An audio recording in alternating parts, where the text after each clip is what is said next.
Hello, Internet! This is Taylor from Blockchain WTF, and today we're going over a question that you need to answer if you're trying to send Ether. That is, what is Ethereum Gas? Ethereum Gas is an internal unit of account for transactions on the Ethereum network. The total units required to run a transaction is multiplied by a specific gas price to yield the total transaction fee.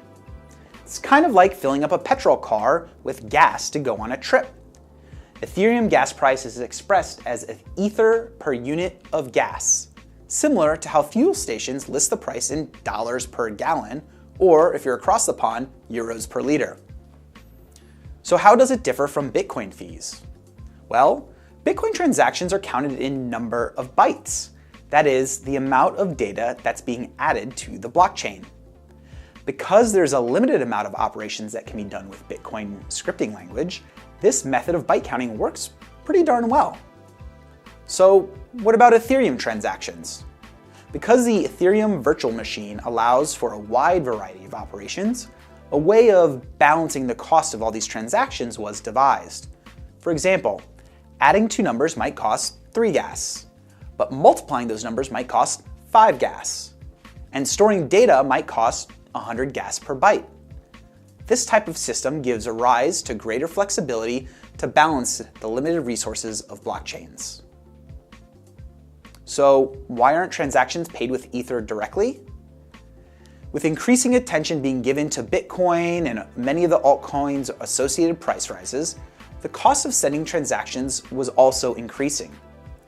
To alleviate this, a secondary price mechanism was introduced that allows the cost of the native token to be separate from the cost of sending a transaction.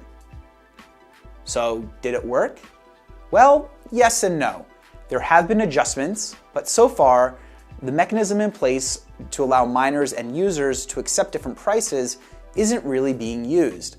Most people stick with the default amount, and changes really only happen when a community call to action occurs. Several things are being done to alleviate this, but there's no clear solution available right now. One way of taking charge is by checking ETH gas station for the average price and time it will take to confirm a transaction. Due to the recent rise in all cryptocurrency prices, some are trying to force a variety of reductions in gas costs. To read more about the Ethereum project and its cryptocurrency Ether, check out our informational page where you can find out great resources on both.